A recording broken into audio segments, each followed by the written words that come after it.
दादा नमस्कार. नमस्कार. दादा, पुणे नाशिक महामार्गाच्या सिमेंटच्या रस्त्याची कामं सुरू आहेत. अनेक ठिकाणी साईड पट्ट्या व्यवस्थित करत नाहीत. स्लिपिंग रोड खराब झालेले आहेत. विद्यमान खासदार जनतेच्या संपर्कात नाही. वाहन चालकांना खूप त्रास होतो.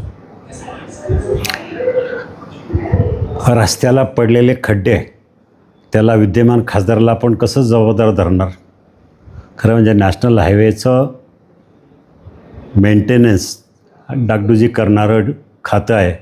ही त्यांची कामं आहेत. नॅशनल हायवेच्या सगळ्या कर्मचारी असेल, अधिकारी असेल, त्यांच्याकडनं रस्त्याच्या कामाकडं, रस्त्यावर असलेली ट्रॅफिक, या सगळ्या गोष्टीकडं त्यांचं दुर्लक्ष आहे. दादा, सामान्य माणसाला खूप त्रास होतो. अपघात खूप होत आहेत. अधिकारी व्यवस्थित उत्तरं देत नाही. आता नारायणगाव पोलीस स्टेशनजवळ जे टोमॅटो मार्केट आहे त्याच्या बाजूला काही लोकांनी शेडनेटच्या टपऱ्या केल्या आहेत. तिथं दारू विक्री होते. अधिकारी टोलवाटोलवी करतात. म्हणजे पोलीसचं म्हणता की नॅशनल हायवेचं म्हणता?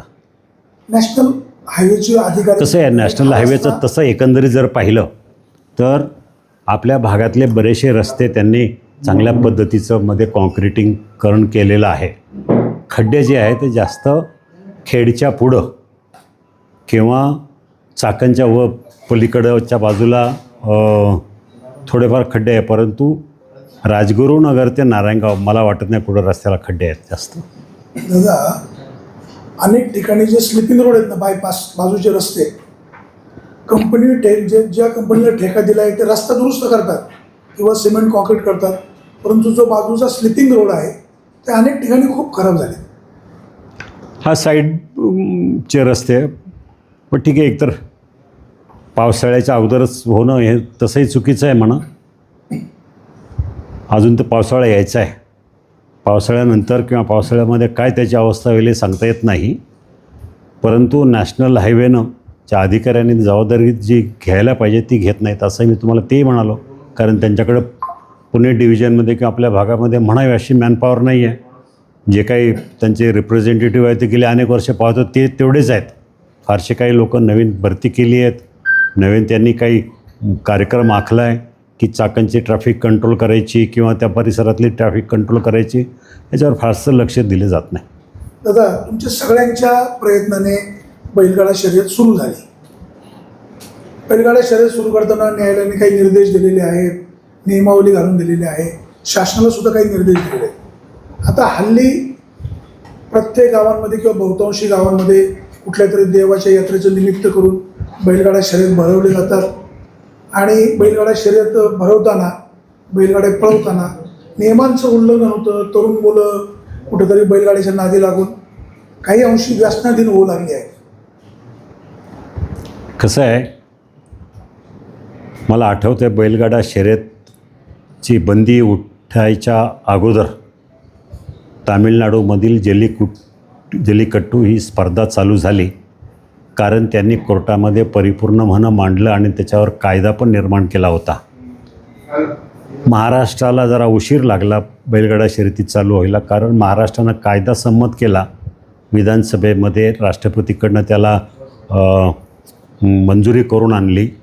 परंतु दुर्दैवानं कायदा केला पण नियम केले नव्हते.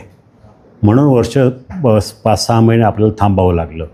आता नियम केले नाही म्हणजे काय, किंवा तुम्ही एखाद्या बैलगाडा शर्यतीला नियम काय आणि ते नियम पाळायचे कसे, कोणी पाळायचे, जबाबदारी कोणाची, ह्या गोष्टी नंतर सरकारनं ते ॲफिडेव्हिट देऊन पुन्हा बैलगाडा शर्यती चालू केल्या खरं.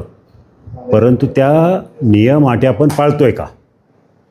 मी तर सांगेल अजिबात नाही.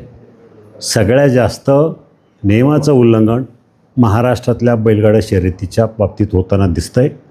त्याला नुसते बैलगाडा मालक, शेतकरी किंवा शर्यतीमध्ये सहभागी असणारे लोकच नव्हे तर सरकार आणि प्रशासन बेसिकली ते सगळ्यात जास्त जबाबदार आहे. उदाहरणार्थ आपल्या भागातलं जर म्हणायचं झालं तर बैलगाडा शर्यतीमध्ये घाटामध्ये किंवा घाटाच्या बाजूला आरोग्य विभागाची ॲम्ब्युलन्स असणं गरजेचं आहे. त्याच्यामध्ये पुरेसा औषध साठा असणं गरजेचं आहे. पळणारी बैलं याची 2 दिवस अगोदर चाचणी त्या स्थानिक पशुवैद्यकीय अधिकाऱ्याकडनं करून घेणं गरजेचं आहे. परंतु हे होताना काहीच दिसत नाही. सर्टिफिकेटही नाही, कागदपत्रही नाही. पूर्वी 50,000 रुपये बैलगाड्या शर्यतीसाठी डिपॉझिट ठेवायचे, ते आता ठेवतात की नाही ठेवतात तेही माहिती नाही आहे. म्हणजे मग जिल्हाधिकाऱ्यांच्या अंतर्गत ही सगळी व्यवस्था आहे. मग त्यांनी लक्ष द्यायला पाहिजे. लोकांवर काहीतरी नियंत्रण न राहिल्यामुळे आता त्याला बाजार स्वरूप झालेलं आहे. बैलगाडा शर्यती ही फक्त गावोगावच्या यात्रा जत्रा याच्या निमित्तानं असायला पाहिजे असणं हे अभिप्रेत होतं. परंतु आता माझ्याकडे 4 पैसे जास्त आहे, मला माझा वाढदिवस साजरा करायचा आहे, मला लोकांवर माझा वाढदिवस लादायचा आहे, म्हणून मी बैलगाडा शर्यती ठेवतो. पाहिजे तेवढी बक्षिसं ठेवली जातात. कोण थार देतं, कोण JCB देतं, कोण ट्रॅक्टर देतं. ह्याचा अर्थ पूर्वीसारखं ते बैलगाडा शर्यतीचं पावित्र्य राहिलं नाही. पळणारी बैलं वेगळी आणि आत्ताचा सगळा प्रसंग वेगळा झालेला आहे. त्यामुळं सरकारनं याच्यावर चांगलं नियंत्रण ठेवणं गरजेचं आहे आणि यालाच जबाबदार मी प्रत्येक जिल्ह्याचा जिल्हाधिकारीच धरतो. त्यांच्यासमोर बाकी सगळ्या गोष्टी चालू आहेत ना, सगळ्या गोष्टीवर जिल्हाधिकाऱ्यानं नियंत्रण ठेवलं आहे. मग ह्या गोष्टीवर नियंत्रण का नाही? प्रांत अधिकारी जे आता सगळ्या प्रांतांनी अधिकार दिलेत की प्रत्येक प्रांत अधिकाऱ्यांनी त्याला परमिशन द्यावी. मग प्रांताची जबाबदारी नाही की मी जे परमिशन देतो ते परमिशन देत असताना त्याची नियमाची अंमलबजावणी होते का? नाही. लोक मरतात. इतके लोकांच्या हे झालेले मृत्यू पडलेत. आता दामनखेडला झालं किंवा बाकी अनेक ठिकाणी माणसांचे मृत्यू होतात, बैल मृत्यू पावतात. याला जबाबदार कोण आहे? पैशाची नासाडी तर होतच होते, परंतु नियम किंवा लोकांच्या जीवावर येणारी बैलगाड्या शर्यतीवर याचा पुन्हा एकदा नव्यानं बघितलं पाहिजे. अचानक असं जर झालं तर अचानक पुन्हा एकदा पेटा असेल आणि किंवा वाईल्ड लाईफची लोकं हे जर पुन्हा उठले, पेटून उठले आणि त्यांनी कोर्टाकडे पुरावे सादर केले तर बैलगाडा शर्यत बंद व्हायला वेळ लागणार नाही. बैलगाड्याची आवड तुम्हाला पण खूप आहे. कोरोनानंतर बैलगाडा शर्यतीला ज्यावेळेस शासनाने मंजुरी दिली, तुम्ही लांडेवाडीमध्ये पण मोठी यात्रा भरवलेली होती किंवा चांगलं नियोजन केलं होतं. बैलगाडा मालकांना या संदर्भामध्ये तुम्ही काय आवाहन कराल? आणि हल्ली लहान लहान मुलं म्हणजे बैलगाड्याच्या संगतीनं, बैलगाड्यांच्या मालकांच्या साथीनं बिघडत चाललेली आहे. खरं म्हणजे घाटामध्ये बैलगाडा शर्यतीच्या संदर्भामध्ये लोक, तरुण मुलं येतात, घाटामध्ये असतात. शाळेत जाणारे, कॉलेजमध्ये जाणारी मुलं त्याच्यामध्ये सहभागी होतात. माझा आक्षेप एवढाच आहे की माझ्या गावामधल्या तरुणांनी माझ्या गावातल्या बैलगाड्या शर्यतीमध्ये सहभागी व्हावं. एखाद दिवस कॉलेजला, कंपनीच्या कामाला सुट्टी मारावी वगैरे ठीक आहे, परंतु प्रत्येक घाटामध्ये माझ्या गावातला विद्यार्थी, माझ्या गावातला तरुण दुसऱ्याच्या गाड्याबरोबर धावत सुटणं हे जरा थांबवलं पाहिजे. कारण आपल्याला आपलं आयुष्य घडवायचं आहे, आपल्याला आपली नोकरी करायची. आजकालच्या जगामध्ये नोकरी मिळणं कठीण झालेलं. अशा परिस्थितीमध्ये आपण आपलं लक्ष आपल्या करिअरकडे जास्त फोकस करावं. पूर्वी आमच्यासारखे पुढारी प्रत्येक बैलगाडा घाटामध्ये असायचे. आता कोणीही पुढारी बैलगाडा घाटामध्ये हजेरी लावण्यासाठी किंवा मतं मागण्यासाठी जात नाही. आता सगळे लोक जो मोठ्या प्रमाणात घाटामध्ये जो धिंगाणा होतो आहे त्याच्यावर नियंत्रण आलं पाहिजे, ही या मताचा मी आहे. म्हणून माझ्या शेतकरी बांधवांना म्हणणं आहे, आम्ही खूप खस्ता खाल्ल्या. बैलगाडा शर्यतीकरता सुप्रीम कोर्टामध्ये लढलो, हायकोर्टामध्ये लढलो, कोर्टामध्ये आता राजगुरुनगर कोर्ट असेल किंवा गोडेगाव कोर्ट असेल, या कोर्टामध्ये माझ्यावर 5-6 केसेस होत्या. यासाठी 5 वर्ष, 10 वर्ष, 20 वर्ष, 2005ची केस गेल्या वर्षी माझी संपलेली आहे. म्हणजे 20-20 वर्ष केसला हजर राहावं लागतं महिन्यातनं एकदा तरी. तर विचार करा, हे सगळं केलं आहे आम्ही काय उपकार केले जनतेवर अशातला भाग नाही. परंतु एवढं सगळं करूनसुद्धा आपण जर नियम पाळले नाही, आपण त्याच्याकडं गांभीर्यानं पाहिलं नाही, बैलांना क्रूरतेनं जर आपण वागायला लागलो तरी केव्हाही पेटाची लोकं टपून आहेत. बैलगाडा शर्यती बंदी करण्यासाठी पेटासारख्या संस्थांना परदेशातून मोठा प्रचंड आर्थिक पुरवठा होतो आहे. आपण शांत राहा, सावध राहा आणि नियमाचं काटेकोर पालन करून बैलगाडा शर्यती भरवा. यात्रेसाठी भरवा, जत्रेसाठी भरवा, वाढदिवसासाठी करू नका. हीच मला आव्हान करायचं. दादा, तुम्ही 3 टर्म शिरूर विभागाचे खासदार म्हणून काम पाहिलं, अनेक प्रकल्प मार्गी लावले. जुन्नर तालुक्याच्या आदिवासी भागाला वरदान ठरणारा हिरडा कारखाना सुरू व्हावा म्हणून तुम्ही खूप प्रयत्न केले. दुर्दैवाने यश आलं नाही. अजूनही तो हिरडा कारखाना सुरू झालेला नाही. खरं म्हणजे सुरुवातीपासूनच त्या हिरडा कारखान्याच्या संदर्भातलं नियोजन जे होतं ते IDBI बँकेकडनं जे पैसे घेतले आणि त्या पैसा खूप थकीत झाल्यामुळं नंतर कारखाना चालवणं कठीण होतं आहे. आता सरकारनं जर काही मदत जर केली, एकनाथ शिंदे साहेबांकडे ज्यावेळेला मी पहिल्यांदा बैठक घेतली सगळ्या प्रश्नाची शिरूर लोकसभा मतदारसंघातल्या, त्यावेळेला साहेबांची प्रमुख मनापासून इच्छा होती. अजितदादांनी सुद्धा प्रयत्न केले. त्यांनी त्यांच्या ताकद वापरून अर्थमंत्री असताना त्यांनी पैसे दिलेत. सरकार हे करण्यासाठी पाठीमागं आहे. ह्या आदिवासींचा जिव्हाळ्याचा प्रकल्प असलेला हा हिरडा कारखाना तो चालू व्हावा अशी आमची मनापासून इच्छा आहे, नाही असं नाही आहे. परंतु काही गोष्टीमधून सुरुवातीपासून जे नियोजन चुकीचं गेलं आहे ते निस्तरता तर नाकी नऊ येत आहेत. दादा, कोपरे, मांडवे किंवा तुमच्या आंबेगाव तालुक्यातील आदिवासी भाग, पिण्याच्या पाण्याचा प्रश्न देशाला स्वातंत्र्य मिळाल्यापासून आहे. जलजीवन मिशनची योजना कागदावर आहे, प्रत्यक्षामध्ये टाकी झाली, पाईप अंतरले नाही, नळ जोडलेले नाही. सगळे त्या योजनेचे 12 वाजलेले आहेत. आदिवासी जनता असं म्हणते, आम्ही आदिवासी भागात जन्माला आलो, हा आमचा गुन्हा आहे का? पिण्याच्या पाण्याचा प्रश्न आणि पाण्याच्या योजनांचा उडालेला बोजवारा हा काय फक्त आदिवासी भागापुरताच मर्यादित नाही. महाराष्ट्रामध्ये जवळजवळ 86% पाण्याच्या योजना ह्या बारगळलेल्या आहेत. कोट्यावधी रुपये सरकारचे आलेत, परंतु त्यातल्या 14-15% योजना सुरळीतपणे चालू आहेत. काही बंद होण्याच्या मार्गावर सुद्धा आहेत. याचा अर्थ की सरकारचा पैसा मिळतो आहे, ठेकेदारीवर आपलं नियंत्रण नाही. ठेकेदार मनमानीपणे कारभार करतात, पुढारी त्याच्याबरोबर सहभागी असतात. त्याच्यामुळं कुठंतरी चांगल्या योजनासुद्धा बदनाम व्हायला लागलेल्या आहेत. हळूहळू प्रत्येक योजना बदनाम व्हायला लागल्या आहेत. रस्त्यावर जर पैसे टाकले ते लोक संशयित नजरेनं पाहतात. ह्याच्यामध्ये कोणाला किती मिळणार आहे हा लोकांचा साहजिकच त्या विकास कामाकडं बघण्याचा दृष्टिकोन बदलत चाललेला आहे. दादा, तुमचं आणि दिलीप वळसे पाटलांचं आंबेगाव तालुक्याच्या विकासाकडे नेहमीच चांगलं लक्ष राहिलेलं आहे. पारगावच्या पुलाचं काम अपूर्ण आहे. इथं वडगाव काशिंबे जे आहे तिथे पूल बांधला आहे. पुढे काही रस्त्याचं काम अपूर्ण आहे.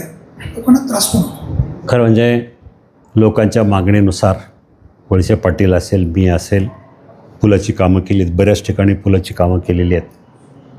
दुर्दैवानं काही पूल अजूनही अपूर्ण अवस्थेमध्ये आहेत. म्हणजे लाखनगावच्या परिसरातला एक पूल आहे, पारगावचा म्हणताय, पण बहुतांशी पुलाची कामं पूर्ण झाली आहेत.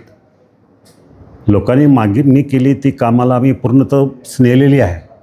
परंतु कनेक्टिंग रोड म्हणजे 2% काम जे बाकी आहे ते करण्यासाठी ग्रामस्थांची मानसिकता कुठंतरी बदलली पाहिजे. माझी जागा जाते, माझी जागा जाते, मी विरोध केला आहे, मी वापरतो म्हणून ही जागा माझीच, अशा प्रकारची मानसिकतेमध्ये लोक आहेत. ते बघत नाही की 4-4.5 कोटी रुपयाचा 10 कोटी रुपयाचा पूल तयार आहे. तो बांधून झाला म्हणजे त्या भागातली त्या बाजूची लोकं आणि आपली लोकं कुठंतरी एकत्र येऊ, हा सकारात्मक विचार न करता कुठंतरी ही माझी थोडा जमीन जाते, माझा तुकडा जातो आहे, ह्याच्याकडं जर पाहिलं तर त्याच्यामुळंच हे नुकसान झालेलं आहे. सरकारचं नियोजन चुकीचं नाही आहे, लोकप्रतिनिधीचं नियोजन चुकीचं नाही आहे. आम्ही मेहनत करून मंजूर केलेली कामं त्याच्यात काही चुकीचं नाही आहे. परंतु जागेला विरोध हा अतिशय त्याच्या पाठीमागं चुकीची भावना आहे. म्हणून विकास कामाचे 12 वाजतात. दादा, रोहिणी नक्षत्र कोरडं गेलं, मृग नक्षत्र कोरडं गेलं, धरणांमध्ये पाणी अत्यल्प शिल्लक आहे. पाऊस कधी पडेल याचा नेम नाही. धरणामध्ये आता सध्या तुमच्या डिंबा धरणामध्ये अवघं 9% TMC पाणी शिल्लक 3% पाणी शिल्लक आहे. आणि एकूण कोकणी प्रकल्पामध्ये देखील 4-5% पाणी शिल्लक आहे.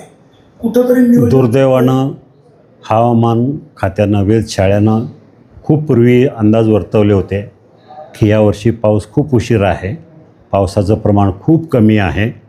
तरीसुद्धा नवीन अंदाजानुसार 25-26 जूनच्या दरम्यान पावसाचं आगमन होण्याची शक्यता आहे.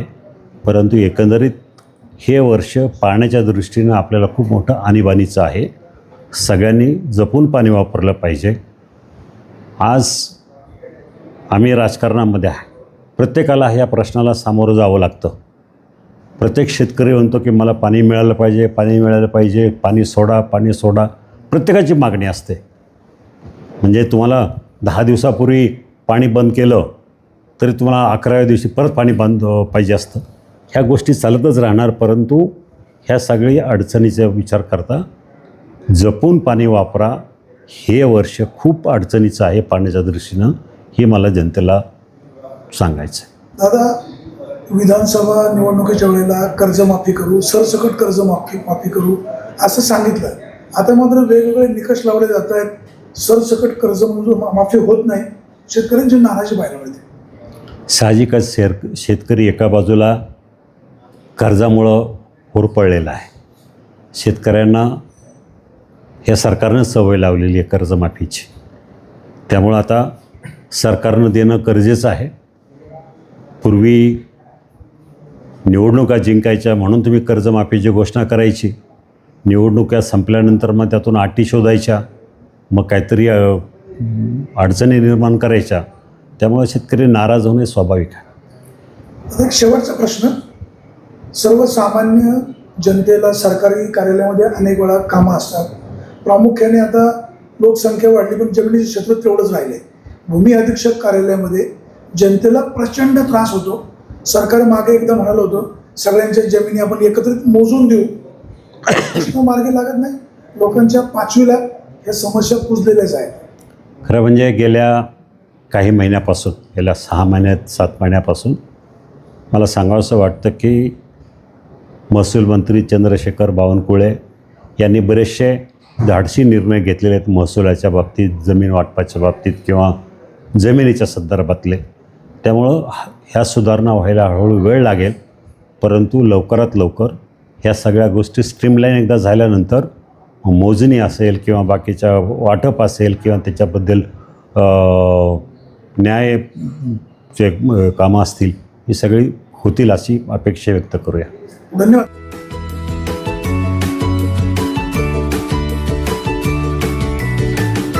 बातम्या शेतीच्या, बातम्या मातीच्या, बातम्या अन्यायाच्या, गुन्हेगारीच्या,